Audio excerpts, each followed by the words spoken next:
Hello, everyone. It's Shane Conto, your Wasteland Reviewer, and welcome to Lost in the Wasteland, my weekly interview show where I get a chance to learn a little bit more about somebody's perspective on movies. And this week we got Zach here, who's first time on the channel, who, similar to my last guest, Tyler, I got to meet through the Infinity Film podcast because Rod and Ben are two cool dudes. And now get a chance to spend some time with Zach here. So, Zach, welcome aboard. Thanks for having me. The minute you told me about this, I was so excited. I love this type of things from movies and such. Well, now you got a chance to talk all about them. But Zach, if you want to introduce yourself a little bit and shamelessly plug whatever you'd like to tell all of my wonderful viewers. Yeah, my name is Zach. I mainly started on Filmstagram or Instagram, you can say. Hmm. Back in 2019, my handle is Zach Loves Everything. It was called Zach Terrible Reviews at one point, and then I was like, that's a little bit, pessimistic. So I was Hmm. like, let's change it to something more accurate to my take because I really do love a lot of things shamelessly. So yeah, that's pretty much it. I just started there, and next thing I knew, I had 3,000 followers, and it's been a crazy ride. I'm still addicted. I love talking about movies. I used to have a YouTube channel, and that failed miserably very quickly. Like I got 0 views every video, so I got very discouraged. And then that's where I found Instagram. Funny enough, I thought it was gonna be like this rare thing of doing movie reviews on Instagram. Next thing I knew, there's this whole community, and I fell in love with it. So Yep. yeah, met some amazing friends. It took me legitimately like 3 years to start getting actual viewership on most of my videos.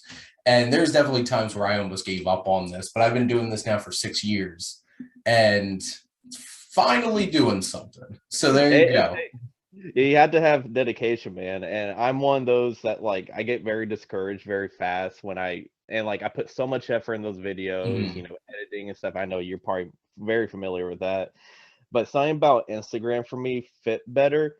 I always say I'm not like the best talker, like describing my feelings, but when I write it down, I figured out that's my passion, Mhm. writing it down. I can get more in detail. I can get what I say. I can like go back and edit what I want to say without having to refilm and stuff. So I feel like writing's more my passion on reviews and such. I get that because I had started doing a Facebook page at the beginning of 2016, Oh wow. and I'm like, I feel like this would be easier if I just recorded me talking about movies. And then I started recording myself on a webcam, and now I write for a couple of different places and came full circle again. There we go. But for Zach, who loves everything, I'm sure this first question is going to be a fun one. So, Zach, what's your favorite film? To quote Nicolas Cage in the most recent movie, how can one pick such one film, Unfortunately, Paddington 2 isn't my top 10, so I won't be saying that film. But I had three answers because I go back and forth so much on my favorite movie. If you follow my page or know like what I love, I'm a big comic book enthusiast. So right off the bat, The Suicide Squad by James Gunn, that one just resonate with me so much. I love James Gunn as a filmmaker and a writer, and that one felt like his greatest hits, like coming to a more mature, but also very silly, very, just grand, violent. He was let loose by Warren Brothers, so I just adore that movie. And then the second film is a classic to me, Aliens. Yep. James Cameron Aliens. I came at first I didn't really care for Cameron's style like growing up, and then I appreciated it more and more, which I'm gonna go into probably later on with another question. But Aliens is just a banger, man. That one is just so cool. Sigourney Weaver is the badass, the epitome of badass female. Uh, That is the pinnacle of what sequels should do. exactly. And Ridley Scott made one very specific type of film with Alien, and James Cameron's like, well, let's shake things up and make one of the greatest action movies of all time, one of the greatest Exactly. science fiction films of all time. I would And say, yeah. Ripley, one of the best female characters in anything, and it's so So great. Sigourney Weaver got nominated for an Oscar for a yes, movie called Aliens. So there you go. that I always point that out when people mention it. And the other thing, I'm a big Bill Paxton fan. Like near dark. He's such a charming guy, Mhm. and this role, I just love watching him. I can quote that "game over" line whenever. It's such a classic line. I honestly want to get that tattooed on me with like a big xenomorph on it. Oh But my God, yeah, I that would love be quite the tattoo. Now, exactly. Zach, what's your earliest memory of going to the movies? Um, this one was I kind of go back and forth. I'm trying to remember timelines, but I kind of vaguely remember Toy Story 2. That came out like when I was 3, but the most like I went to the theater, I sat down. I remember my mom taking me out of kindergarten to go see it. 2002 or 2002 Spider-Man, Sam Raimi's. Nice. That that is the one that started it all. And every time I go back, every time a new comic book movie comes on or comes out, I think about seeing that for the first time. Seeing Raimi's style, seeing Tobey Maguire give it his all, Willem Dafoe's menacing performance. I still remember sitting in the theater, and the theater is still open near me where I went to Mhm. go see it. So it's still kind of nostalgic every time I go back to that theater. There you go. And all the memes, all of the Willem Dafoe, Green Goblin, Norman Osborn memes. I Uh, never would expected that would to happen. and I get that too, because between X-Men and Spider-Man, Yes. that's really what sparked everything. And now it's like it's a crazy dream for any fans of like comic book movies with how much we get now. It really is because like when I'm very passionate with comic book movies, and sometimes like Black Widow, how people didn't really care for that when that came out and stuff. That one made me realize that we're kind of spoiled nowadays after Endgame. That one was a very grounded Phase 1 movie. Mhm. So it's crazy to think like if that came out like 10 years ago, it would be like a big staple for female comic book movies and stuff like that, which I think it still kind of is. Yeah, and it's I think anything coming after Endgame, and we're seeing it, I think people are a lot more critical and have a lot Yeah, higher expectations for everything. And exactly. we'll see where things go because Totally. 2022 has been an interesting year so far Yes. for Marvel properties and how people have been reacting to them. It's been a roller coaster. Now, Zach, do you have any particular favorite genres of movies? Oh yeah, my main one. About actually start when October hits my third year hosting this event on Instagram, the Horrifying Horror Fest. I'm a big Nice. horror fan. Horror is my go-to genre for anything. It's the one I've always been passionate about. The one that if I was to become a filmmaker or a screenwriter, it would be horror. Awesome. Hey, if you want anybody to contribute, come October. Yeah. There we go. Hey, it's funny because I hated horror movies because I'm a big baby because I Yeah, get scared really easy, same. and I never liked that. But like as an adult, really getting into all film, I've become to appreciate that great horror is great. Yes. Like that's on a whole other level. And then Exactly. then you have things like the Bye Bye Man, basically anything that comes out in January. Oh yeah, yeah. The So turning. The turning is the last from 20 like before the pandemic. It was that one with Finn Wolfhard. That was like the last horrible one I watched. That was pretty was that bad. the Turning? Yeah, the turning one where that one of the worst twists I think I've ever That seen. had me for a good chunk of it. And then that third act, I'm just like, what crap was this? This is why it's January. Okay. Yep, this is why this came out then. Now, how about filmmakers, Zach? Any particular favorites? Yeah, I mentioned like Aliens before Cameron. I really got into his work last year and appreciated it. I'm so excited for Avatar 2 and see what he does with that. Horror wise, Sam Raimi, he's my go-to man. His style is so unique. He just from Doctor Strange and the Multiverse of Madness alone showed what if you give someone like Raimi the challenge to do what he does in his style in the MCU formulaic movie, it can become like very, very great and like elevate a script. Oh, I had so much fun with that movie. Same. So much. All I'm gonna say is creepy Scarlet Cloud. And I think that will trigger anybody who watches that movie and, Terrible. Yes. and anybody who is an X-Men fan. Yeah, seeing that was very that was very that hard. that got me. And I feel like James Cameron is the king of blockbuster cinema because Yes. like he made something like True Lies, which was the Yes. most expensive movie at that point, which is no properties, no nothing. It's Totally like original. vaguely influenced by like maybe a bit of Shield. Because let's Yeah. be real here, Charlton Heston was 100% playing Nick Fury. Yes, that's Like, total. no question. But like Yeah. that just like representation in it might be a little dated in Yeah, 2022. yeah, But very like outdated as movie. an action comedy and like an action film, there's like Classic. who else makes movies like that work like that?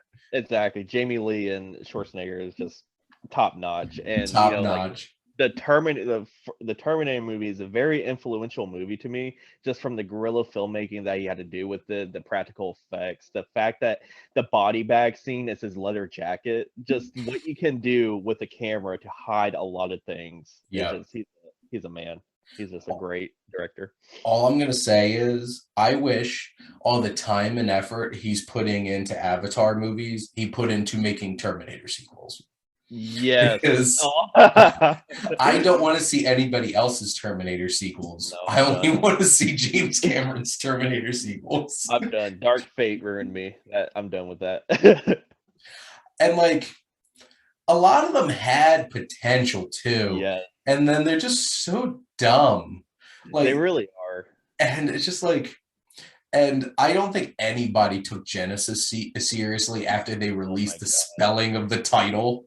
Like, you Yeah. even lost people before you even saw the trailer. It's like Fan Four Stick. It's the same scenario. It just Yep. you lost me minute. Like I hate Genesis so much that's like one of my least favorite movies, honestly. I felt bad for J.K. Simmons. Yeah, and Amelia Clark and everybody. Not Jai Courtney. No, I Like, can I can take it or leave it. don't think he was the best choice. He has his No. moments. I've seen him in movies where I actually enjoyed him, like Same, same. Suicide Squad. Oh yeah. Both of them, for however long he's in one of them. Yeah, totally. But now thinking about in front of the camera, as we kind of just shifted here, who are some of your favorite actors and actresses? Actors, Benedict Cumberbatch is becoming a quickly big favorite of mine. He does so well in everything he does. A classic for I said Bill Paxton already. Bruce Campbell, he can ham it up in everything. He's so amazing in everything he does. His little bit of cameo in Multiverse of Madness was just perfect to me. Yeah, And then probably my favorite actor though would probably be Pattinson. Pattinson is yeah. he's a man for me. Batman.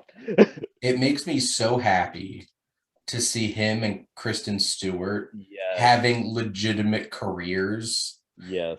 after Twilight. That's going to lead to my next segment. My favorite actress, Kristen Stewart. I love her so much. Spencer is one of my favorite all-time movies now, and incredible performance. And then Florence Pugh. That'd be my next one. I love her. She's setting the world on fire, and it's just like this is mine now. I can do whatever the hell Exactly. I want with it. She just has a certain charisma with her, and don't worry, darling. I think it's gonna be another big performance from her. It's gonna be amazing. That film is like it's already got a lot of attention because of unfortunate other things, like Yeah, which getting served divorce papers during yeah, a presentation of it. But that's like when crazy. that trailer dropped, I'm like, okay, I like where this is going. I'm excited for this. But yeah, she like anytime Yelena just pops up in anything at this Yeah. point, like it basically took Hawkeye to a whole. Oh yeah, minute Hawkeye, man, like her and Kate Bishop's dynamic was just like electric. It like really like made the show a lot better than Ari was. Yeah. Now, thinking about shifting gears to some broader questions here in terms of, Yeah. I feel like most people have like those go-to movies. But Zach, what's a film that you feel like you literally just watch every day? Man, there was one time I did watch 1996 Scream, like 2 times in a row, 2 to 3 times in a row. I can't remember. I was like 13. That's when like my height of horror really came through. Watching that one so many times. Again, the Suicide Squad, that is just universally like I could just watch that every Mhm. day. I did like for HBO Max. That 1 week it was out for HBO Max. I watched it back to back to back. I love that movie so damn much.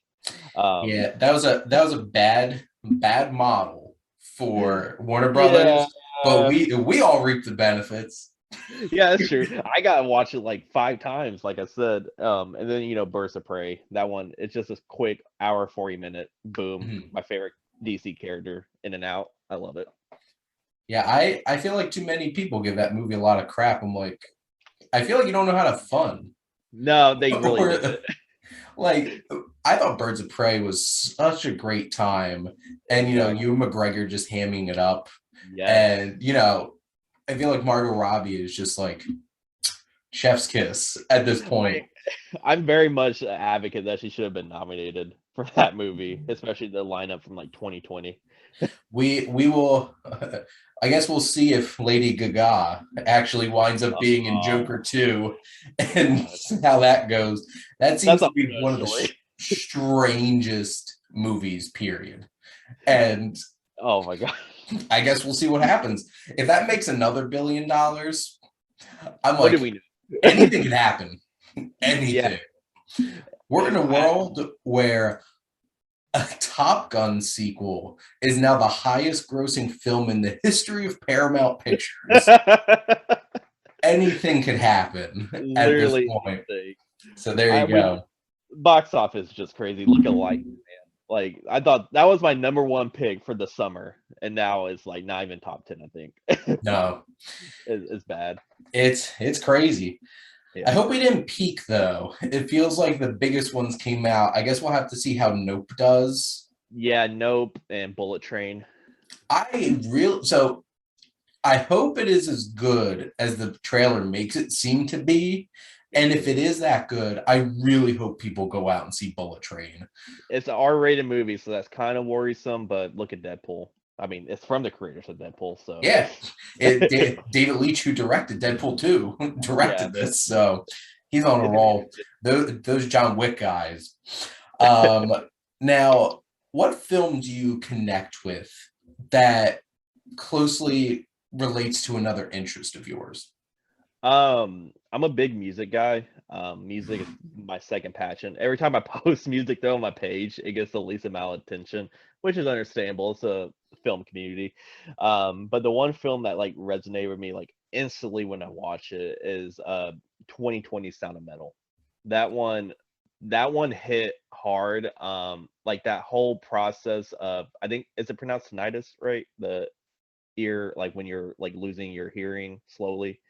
I forgot what the term the like the actual Yeah, term is called, but as I was a musician as a teenager, like I was a drummer, so that's another reason. And makes a lot of sense. I wore earplugs all the time, but I always had the fear that I would start to lose my hearing. And how that movie processed to that, and then the full character arc of Riz Ahmed's character of coming to terms that it's okay, it really hit home for me. And that Mhm. one music and stuff, especially my love for metal music, it really like was like the perfect film for me. That is one of the most technically impressive Yeah. films, period. And then I feel so bad for Riz Ahmed because he hit a tidal wave. Because, Yes. like, I feel like in most years, he could have ran away with Yeah. Best Actor. And then, you know what? Then it was the Chadwick Boseman, Anthony Hopkins trade. Yeah. To be fair, Anthony Hopkins, see, that was I saw that the day or the same day the Oscars premiered. I was like, yeah, I'm sorry, Riz. Oh, the father is devastating. Yeah, it Like really is. absolutely devastating. That's one of the hardest movies to watch I think I've sat through. And Sick. like I know Hannibal Lecter is iconic, but Hmm. like Anthony Hopkins probably gives his best performance from just Yeah, an emotional standpoint in this. totally. And made for that was more awkward than them getting the best picture wrong.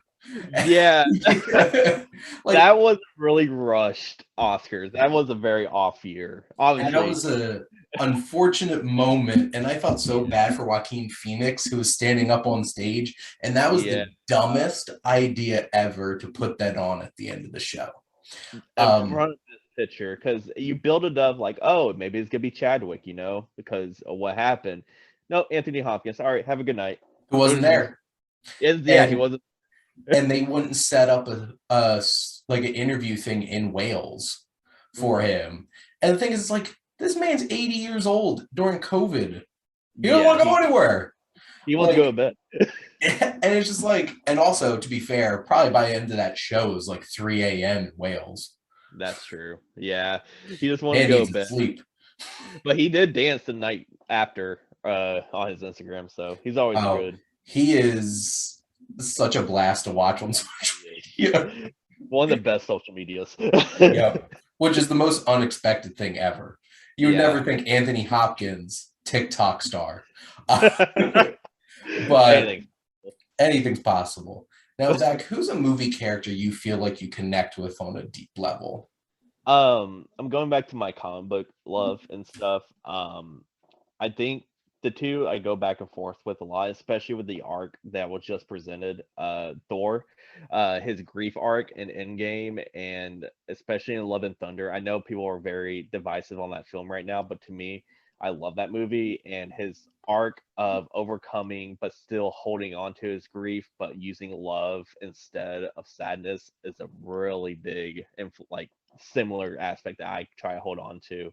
My wife says I'm a lot like Diana Prince, Wonder Woman, but I don't see that, maybe because I'm very optimistic at times, so, and maybe a little naive on that, so I can see that a little bit. And then Star-Lord, that's a really, especially with music and stuff, and his relationship with his mom and just everything like that is a really big influence. We got a little tease of him. It's time to get Guardians 3 now. My most anticipated for next year. I'm so excited for that movie. And then we're getting the Christmas special too. Oh yeah, a little tease. Whatever the hell that's going to be, and we're going to find out. I guess. So worried, but I'm so excited. I trust in James Gunn. Now, what's a film that you love that you feel like would surprise people? I wrote, again, going back to writing a few down. There's just too many, man. For some reason, people give me a side eye when I love Maleficent, Angelina Jolie's Maleficent. That one came out the same day I graduated high school. Okay. So I went to see that after my graduation, and I just fell in love with that movie for some reason. I really love Jolie's performance. She is the embodiment of Maleficent throughout. The sequel, that is a questionable movie, but the first one I really, really love as a guilty pleasure. And then the Dora movie. The Dora movie. That was, to be fair, that movie was a lot better than it had any right to be. Maybe that's the issue. Maybe that's the thing. It was a lot better than I was expecting. I'm a big Tomb Raider fan, and I'm big Indiana Jones, finding adventure, all that stuff. So that element with Dora, with the self-aware humor of her doing the cartoon aspects of it, oddly nostalgic because I watched it growing up. And then Isabel Merce's portrayal as Dora is very hilarious. Yeah. I don't know. I just love that movie. It is they open the door for Indiana Jones for kids, and I think that's a good thing. And it's a lot better than the Indy 4, in my opinion. So it definitely is a lot less divisive than Kingdom of the Crystal Skull. And then it's funny, I'm watching Maleficent tomorrow. Nice. Because my friend Dave and I are going to rank all the live action Disney remakes. Oh, okay. And he hasn't seen Maleficent yet. So we're going to have a movie night of a couple of them that he hasn't seen yet. The second one, man, it just didn't hit the same. It maybe went too much for me, a little bit boring at times too. Yeah, I felt like they're well, this made a ton of money. Well, let's come up with something. And it's just what you came up with wasn't that interesting. Jolie was sidelined for the whole movie. It was like your main title character is sidelined for a whole different story with Michelle Pfeiffer, and it just didn't click the same for me. No, that first movie, it was a really classic Disney journey for me. I think that surprised a lot of people because what were so you go back to the 90s, they had the 101 Dalmatians movie, Yeah. which I watched that so much as a Nostalgia. kid. But Same. then what the first two live action remakes they made were Alice in Wonderland from Tim Burton and then Maleficent. And you're just like, interesting. And then Yeah. now nothing is sacred. No, not even Lilo and Stitch. Which I'm I announcing know. that the director of Marcel is going to do it. I'm Yep. like, okay, but like, I feel like obviously they're going to remake all of them because they want money. Yeah. That's just going to happen. It's an easy But build. I feel like you focus on the ones that had room for improvement, Yep. like Jungle Book. If you watch the original Jungle Book, it's like an hour and 15 minutes of like random songs and no plot at all. And like it's fun, but like it's not a great movie. And then Jon Favreau's is pretty damn awesome. It really is. I really like the remake and Scarlett Johansson as I forgot the snake's name. Yeah, I really like her performance in that. And yeah, like the whole like Disney live action thing, I'm very iffy on. I actually really liked Aladdin. Guy Ritchie's Aladdin was really fun. Probably because my bar was set so low. Well, everybody were like, this is gonna be terrible because it's like Guy Ritchie's directing this. Nobody was happy Will Smith was gonna be the genie. And then honestly, Will Smith made it his own, and I really liked it. And Naomi Scott, I really liked her solo song. She is great. Yes. The biggest sin though was making sexy yet boring Jafar. Yeah, that was a very one-note villain, and like Jafar is so menacing in the cartoon, and this dude had nothing. It's just like, what's going on here? He had the looks, but he did not have the charisma. I think peak Disney like casting for these live action is getting Christopher Walken to being a giantificus, who is basically a mafioso orangutan in the jungle. And I'm just like, his song is really good. I'm like, this was a bold choice, and they knocked it out of the park. You just needed more cowbell, you know. It's like, you know, man cub, go get some of the papaya. That's such a good impression. And it's just like, I just love the fact because like Christopher Walken hasn't done a whole lot of great things in the past like 10, 15 years, but at least we got Jungle Book, and at least we got 7 Psychopaths. And then we're getting Dune 2, you know. It's slowly getting back. That is an interesting piece of casting, and I'm really interested to see what happens with that. That's a high profile role for 2023 Christopher Walken. It really is. I read briefly the book, but I know like his character is an interesting casting choice, and I'm really excited for it. So, and we'll see it. But Zach, my last question for you is, what do you love most about movies? This one, so I had all my answers pre-filled from the template you sent me, but this one I couldn't write this one out. This one it has to be told from like the heart of it. For me, movies is a very big escapism for me. I go at least every weekend to the movie theater. That period during COVID where movies were shut down, I noticed there was something missing. Even though I got into more like classic movies, I got more into Criterion type movies, like watching them on my Blu-ray player. I just couldn't. There was just something missing, and everybody makes fun of this AMC Nicole Kidman like commercial that plays during AMC, but you know what? It's kind of true. You know, this is like it's a safe place for a lot of people, and movies are just a big escapism for me. I love seeing different styles. I love watching these like larger than life stories, especially comic book movies come to life. That's one thing I'm not sensitive when people like rag on like these new comic book movies, but it does like again bring me back to that first time I saw 2002 Sam Raimi's Spider-Man. It's just it brings me back to that nostalgic feeling, and how we went from that movie to Multiverse of Madness was Wanda. The spoiler alert: Wanda, turning Mr. Fantastic into noodles. It's a wild experience for both Raimi and comic book movies, and you know, movies are just my passion and talking about them, talking with friends about them, bickering on like what's this, what's that, was the Last Jedi good, all this type of things. It's it's just a fun experience, man. It's just I just love this community, and there's sometimes like with the Filmstagram community, I can get a little irritated with, and people being like not genuine enough with their opinions and jumping on to what's hot and stuff.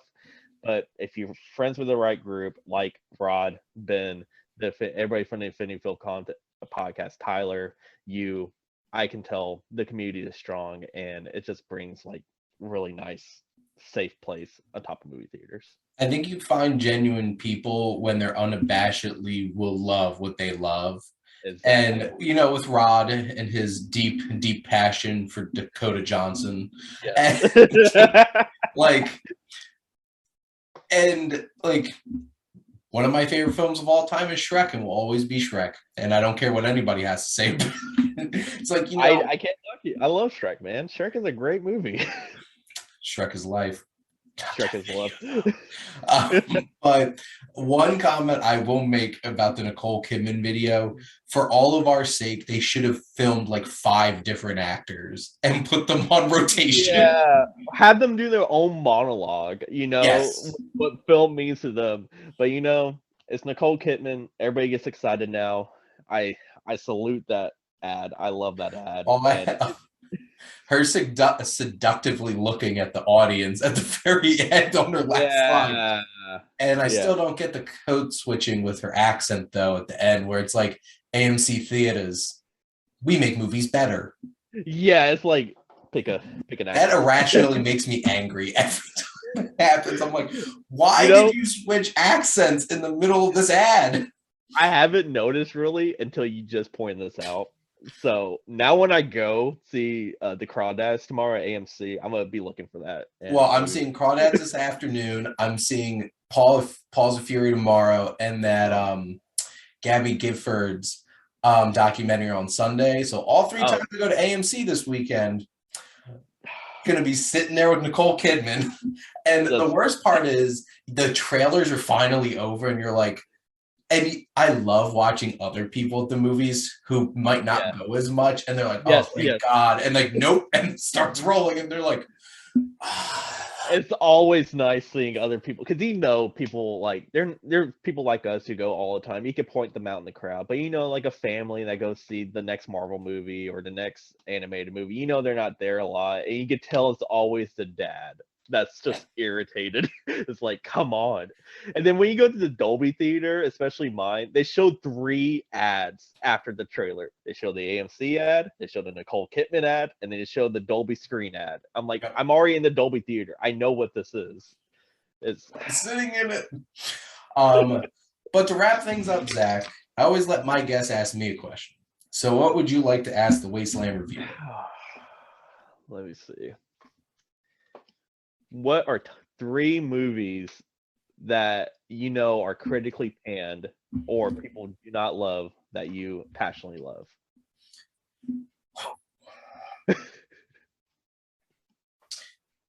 I non-ironically love 1995's Mortal Kombat. Yes. Because everyone who says it is a silly, stupid movie missed the point. Because the movie knows it's a silly, stupid movie and leans into it every second.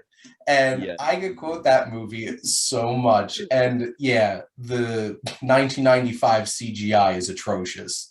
Looking at you, reptile. But like, just you seeing a giant Muppet Goro that's what in real life is something that is just like, how's this happening right now?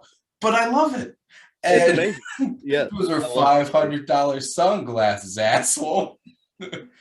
And Christopher Lambert, who is strangest casting choice ever for Lord Raiden, but I don't think so. Just I can't. It's a perfect 90s cheese, Yeah. And speaking of perfect 80s cheese and Christopher Lambert, I don't know how well critics would take Highlander today, I But never. Highlander is glorious. And I I heard. hadn't watched it in years. And when I threw it on and realized that the whole soundtrack is Queen, and they open at a pro wrestling arena with That like sounds like kind of movie. with the Von Erichs versus the Fabulous Freebirds Oh, wrestling in the ring, I'm just like, and Sean Connery playing an Egyptian named Ramirez. It's just like, and Clancy Brown just pop that right on top of it too. Clancy Brown. I gotta watch that movie now. I love Queen. I love wrestling. So And I think one other one, which I think that's got more like middling reviews and not like panned, but like, yeah. did I watch it different, The Accountant, than like Oh, most critics? that's a good movie. It is, and like I want the sequel. Like I want Yeah. more of these. Yes, And yes. besides like one scene with like obnoxious exposition, which lasts like 5 minutes, that Yeah. movie is intense. Very Great slick. characters, a great cast. Like I want to see a team up between Ben Affleck and John Bernthal. Yeah, I want that in my life. I love John Barthol. So yeah, I totally John agree. Bernthal's great. And I'm just like, oh, why are people so like lukewarm on this? It's great. Yeah, Love it. that one's a very underrated movie. I really enjoy that one. I gotta rewatch it though. I only seen it that one time. Maybe I it's remember. because I have a master's in accountancy. There Maybe you I'm go. biased. Yeah. It's like every accountant's dream, you're a super assassin by night, in It's between all the lovely numbers that you just sit and stare at all day. But there's a handful of them. I love Mortal Kombat. That movie, that's one of the movies I could throw on anytime. I want to watch that with my friend Bobby, because we both quote that all the time.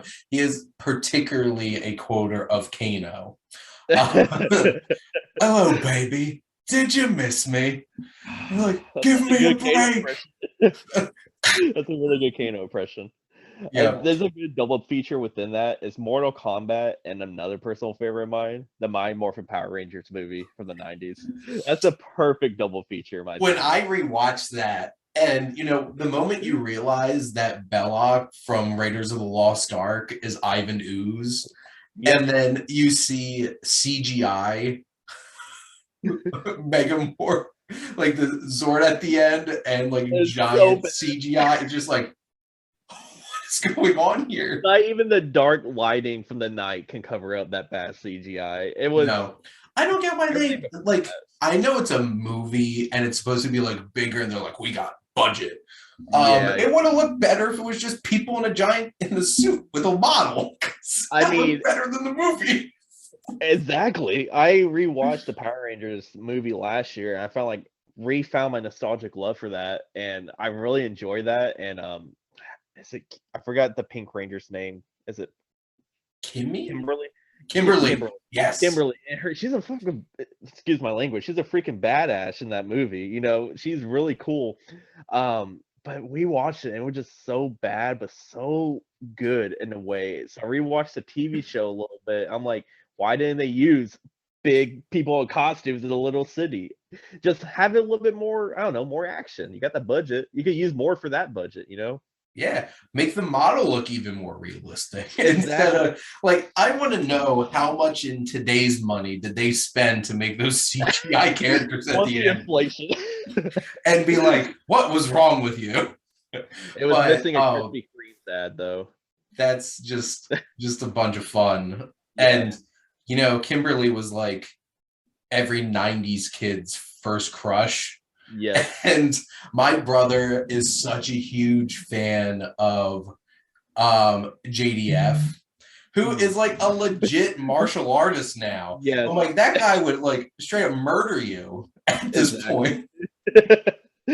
Totally. And he like dream casting here. I know he has nothing to do with the show, but I want to see him cast in some role in Cobra Kai, because he has to be. And I want to see him fight somebody. Like, just a small role. Yeah. Just bring him in. Because, Cobra Kai is the hammiest male soap opera on television.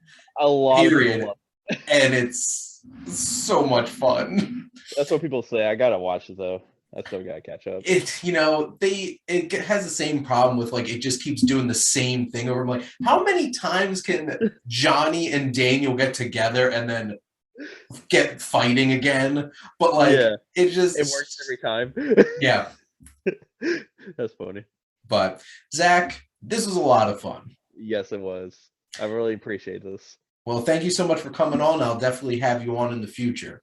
Oh yeah, I would love to. This was amazing. Thank you for having me. And I always love, like I said, love talking about movies and stuff. So it's nice. Absolutely. And thank all of you out there for always tuning in and supporting your Wasteland Reviewer.